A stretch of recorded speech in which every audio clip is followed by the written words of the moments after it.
تو رسول گرامی وقار صلی اللہ علیہ وسلم ارشاد فرماتے ہیں کہ کل بروز قیامت اللہ چند خوش نصیبوں کو عرش کے سائے میں جگہ عطا فرمائے گا، جن میں سے ایک خوش نصیب وہ بھی ہوگا کہ جس نے اپنی جوانی اللہ کی عبادت میں گزار دی، اپنی جوانی کو اللہ کی اطاعت کے اندر، اپنی جوانی کو اللہ کی عبادت کے اندر۔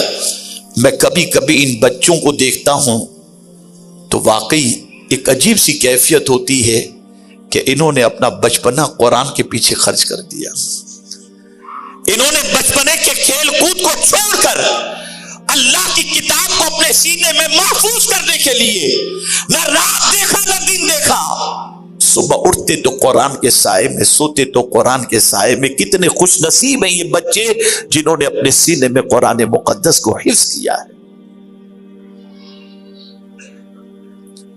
اے رسول اعظم صلی اللہ علیہ وسلم کے دیوانوں، جوانی، اور اب خاص طور پر نوجوانوں کی توجہ چاہوں گا۔ جوانوں، تم نے کس کو آئیڈیل بنایا ہے؟ کس کو بنایا ہے؟ گلے میں چین پہننے والوں کو آئیڈیل بنایا، ڈرگس پینے والوں کو آئیڈیل بنایا، آوارہ گردی کرنے والوں کو آئیڈیل بنایا، بھائی گیری کرنے والوں کو آئیڈیل بنایا، شراب اور شباب کے اڈے چلانے والوں کو تم نے آئیڈیل بنایا؟ نہیں، یہ تمہارے آئیڈیل کبھی نہیں ہو سکتے۔ اگر تمہیں آئیڈیل بنانا ہے تو بناؤ۔ کن کو؟ حضرت علی اکبر کو آئیڈیل بناؤ، حضرت عبد الرحمن ابن عوف کو آئیڈیل بناؤ، حضرت معاذ بن جبل کو آئیڈیل بناؤ، حضرت سفیان ثوری کو آئیڈیل بناؤ۔ یہ وہ سارے ہیں کہ اگر تم نے ان کو آئیڈیل بنا لیا تو صرف ان کو آئیڈیل بنا کر ان کے نقش قدم پر چل کر تمہاری دنیا بھی نہیں، تمہاری دنیا بھی سنور جائے گی اور آخرت بھی تمہاری سنور جائے گی۔ آج ہماری قوم آئیڈیل بنا رہی ہے، پھٹی ہوئی جینس پہنتے ہوئے ہیرو کو دیکھتی ہے، پہن لیتی ہے، گلے میں چین، گلے میں چین، ہاتھ میں براسلیٹ، ہاتھ میں براسلیٹ، پتہ نہیں کہاں سے یہ سب چیزیں سیکھ۔ نوجوانوں، تم سوسائٹی کی بہت قیمتی دولت ہو، تمہارا مقام بہت عرف و اعلیٰ ہے، تمہارے مقام کو سمجھنا ہے تو حضور کے اس ارشاد سے سمجھو۔ آقا کریم صلی اللہ علیہ وسلم ارشاد فرماتے ہیں صحابہ سے، اے میرے صحابیوں، نوجوانوں سے حسن سلوک سے پیش آؤ، اس لیے کہ جب میں نے دین کی دعوت لوگوں کے سامنے پیش کی تھی تو بوڑھوں نے تو انکار کر دیا تھا، لیکن نوجوانوں نے اسلام قبول کر لیا تھا۔ نوجوان قوم کا سرمایہ ہوتا ہے۔ آپ ذرا دیکھیں پیغمبر رحمت صلی اللہ تعالی علیہ وسلم جوانوں کی کتنی عظیم جماعت تیار کرتے ہیں، اور ان جوانوں کے ذریعے سوسائٹی کے اندر کتنا عظیم روحانی انقلاب پیدا کرتے ہیں کہ میرے پیارے آقا صلی اللہ تعالی علیہ وسلم کے پیارے دیوانوں، بہت تاریخی بات عرض کرتا ہوں، ان نوجوانوں سے جب بھی کوئی دوستی کرتا تو اس کی دوستی سے اس کی دنیا بھی سنور جاتی تھی اور آخرت بھی سنور جاتی تھی۔ آپ تاریخ شاید مطالعہ نہیں کیے، آپ 800 سال پیچھے چلے جاؤ، 900 سال پیچھے چلے جاؤ تو آپ کو پتہ چلے گا جس مغربی دنیا کے اور مغربی ممالک کے اور مغربی باشندوں کے آج دنیا کے مسلمان فالوور بن کر کے ہیں اور ان کے طرز حیات کو اپنا رہے ہیں، انہیں تو غسل کرنا بھی نہیں آتا تھا، انہیں تو کپڑے پہننے کا سلیقہ بھی نہیں آتا تھا۔ اسپین کی سرزمین پر مسلمانوں کے پڑوس میں رہ کر کے انہوں نے سب کچھ سیکھا ہے۔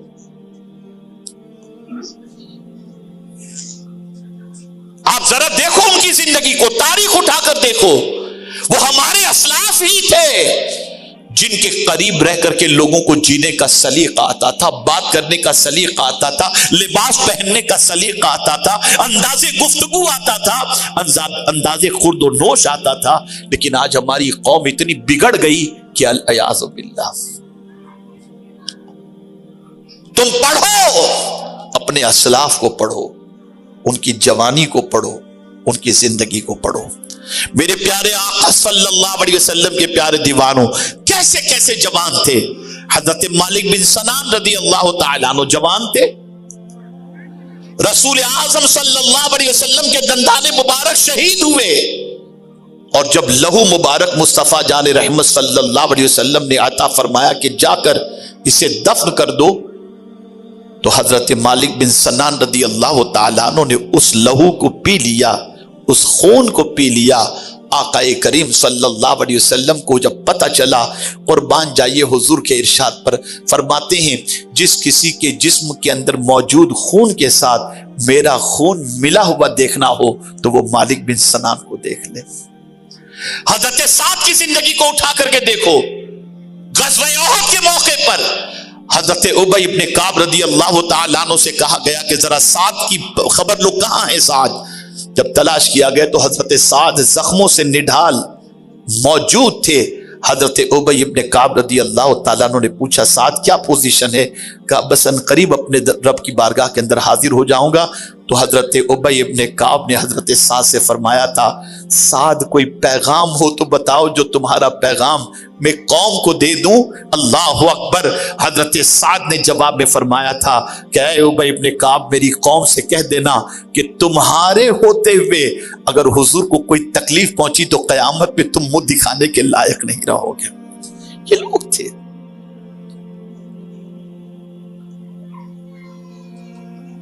حضرت امام اعظم ابو حنیفہ کی زندگی کو دیکھو. جب گلی سے گزر رہے تھے تو کسی نے کہا یہ وہی نعمان بن ثابت ہیں پوری رات چھت پہ کھڑے رہ کر کے عبادت کرتے ہیں. اس کے بعد سے کبھی امام اعظم رات کو سوئے نہیں، پوری رات کھڑے رہ کر اللہ کی بندگی کرتے رہے. یہ پہچان تھی، یہ شناخت تھی، یہ آئیڈینٹی تھی. آج ہماری پہچان کیا بن گئی؟ آج ہماری شناخت کیا بن گئی؟ مسلمانوں اپنے آپ کو چینج کرو، اپنے آپ کو بدلو. نوجوان قوم کا سرمایہ ہوتا ہے. میں بلگرام شریف حاضر ہوا تھا، وہاں میں نے ایک تغرہ آویزاں دیکھا. جانتے اس تغرے پر کیا لکھا ہوا تھا؟ سلطان صلاح الدین ایوبی کا ایک قول لکھا ہوا تھا. اور وہ قول کیا تھا جانتے ہیں؟ وہ قول تھا کسی قوم کو اگر تباہ کرنا ہو تو ایٹم بم کی ضرورت نہیں، اس قوم کے نوجوان کو آوارہ بنا دو، وہ قوم خود بخود تباہ ہو جائے گی. آج آپ دیکھیں پاکیزہ نوجوان تلاش کرنا ہو تو سوسائٹی میں دشوار ہو چکا ہے. میرے پیارے آقا صلی اللہ علیہ وسلم کے پیارے دیوانوں اپنی جوانی کو پاکیزہ جوانی بناؤ، اپنی زندگی کو سنوارنے کی کوشش کرو. اے نوجوانوں تم اسلام کا بھی سرمایہ ہو، قوم کا بھی سرمایہ ہو، ملک کا بھی سرمایہ ہو. جب کسی قوم کا نوجوان بیدار ہو جاتا ہے تو اس قوم کی تقدیر بدل جایا کرتی ہے، اس قوم کی زندگی بدل جایا کرتی ہے، اس قوم کا معیار بدل جایا کرتا ہے، اس قوم کو اللہ عز و جل عروج عطا فرماتا ہے. اب آئیے میں آپ کو ایک ٹپ دیتا ہوا چلوں میری قوم کے نوجوانوں کو. آپ کو کرنا کیا ہے؟ کس طریقے سے اپنے آپ کو افیکٹو پرسنالٹی کی حیثیت سے، مؤثر انسان کی حیثیت سے دنیا کے اندر اپنے آپ کو پیش کرنا ہے، اور دنیا کے لیے اپنے آپ کو نفع بخش آپ کیسے پیش کر سکتے ہیں، اس کے لیے آپ کو اپنی زندگی میں کیا لانا ہوگا. میں اس کے لیے 4 باتیں سفرض کرتا ہوں، صرف 4 باتیں. آج سے ان 4 باتوں کو اپنی زندگی میں امپلیمنٹ نافذ کرنے کی کوشش کریں. ایک سوال پوچھتا ہوں، کریں گے انشاءاللہ؟ انشاءاللہ. احتساب. اپنی سب سے پہلے فزیکل صحت کے اعتبار سے اپنا جائزہ لو. صحت کے اعتبار سے ہماری گزشتہ سال صحت کیسی تھی اور آج ہماری صحت کی کیا پوزیشن ہے؟ کتنی بیماریاں ہم کو لگی، کن کن وجوہات کی بنیاد پر لگی؟ اس لیے کہ جو خود جسمانی اعتبار سے مریض ہوتا ہے اس مریض کا بوجھ دنیا اٹھانے کے لیے تیار نہیں. اسی لیے رسول اعظم صلی اللہ علیہ وسلم کے شہر میں ایک طبیب پہنچا علاج کی غرض سے، 6 مہینے مدینے میں رہا، ایک بھی مریض نہ ملا۔ مدینہ چھوڑ کر جب وہ طبیب جانے لگا تو کسی نے پوچھا کیوں جا رہے ہو؟ کہا یہاں کوئی مریض آتا ہی نہیں میرے پاس، تو میں رہ کر کے کیا کروں گا؟ پھر اسی نے سوال پوچھا یہ کیا بات ہے، مدینے کے لوگ جلدی سے بیمار نہیں پڑتے؟ اب جملہ سنیے، اس شخص نے جو مدینے کا تھا اس نے کہا میرے آقا نے 2 باتوں کی تعلیم دی ہے جس پر عمل کرنے کی بنیاد پر ہم بیمار نہیں ہوتے ہیں، اور وہ 2 باتیں یہ ہیں کہ بھوک لگے تب کھانا کھاؤ، اور جب بھوک باقی ہو تو اپنے ہاتھ کو روک لو۔ اور آج ہم یہاں تک کھا لیتے ہیں اور اندر نہیں جاتا تو تھمس اپ کی اور 7 اپ کی ڈکار لگاتے ہیں کہ گھسو اندر۔ یہی وجہ ہے کہ ہمارے محلوں میں رات کے 2-2 بجے تک کلینک کھلی ہوتی ہے۔ صحت بہت بڑی دولت ہے۔ آقا کریم صلی اللہ علیہ وسلم نے ارشاد فرمایا کہ 2 نعمتیں ایسی ہیں جس سے لوگ غفلت کے شکار ہیں، ایک صحت اور دوسرا فراغت، یعنی فارغ اس کے پاس وقت ہے، انسان فری ہے۔ تو یہ 2 ایسی نعمتیں ہیں کہ ان 2 نعمتوں سے انسان غفلت کا شکار ہے کہ اس کے پاس فاضل وقت ہے، اس وقت کو وہ یوٹیلائز کرے، لیکن وہ یوٹیلائز کرنے کی بجائے ضائع کر دیتا ہے اور صحت کا استعمال صحیح طور پر نہیں کرتا۔ صوفیہ کے نزدیک کیا ہے معلوم ہے؟ جو دم غافل، یعنی آدمی جو ہے ایک سانس بھی اگر غفلت کے ساتھ نکالے، وہ لمحہ صوفیہ کے نزدیک جو ہے وہ کفر کا لمحہ کہا جاتا ہے۔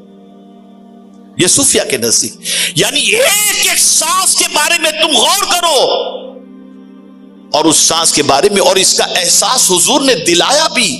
رسول اعظم صلی اللہ علیہ وسلم فرماتے ہیں جو سانس میری اندر جاتی ہے وہ سانس واپس لوٹے گی یا نہیں لوٹے گی یہ کوئی نہیں جانتا۔ ایک ایک سانس کی قیمت بتائی گئی، اور یہاں رات کی رات ختم ہو جاتی ہے، دن کے دن ختم ہو جاتے ہیں، سال کے سال ختم ہو جاتے ہیں، انسان کو کوئی فرق نہیں پڑتا۔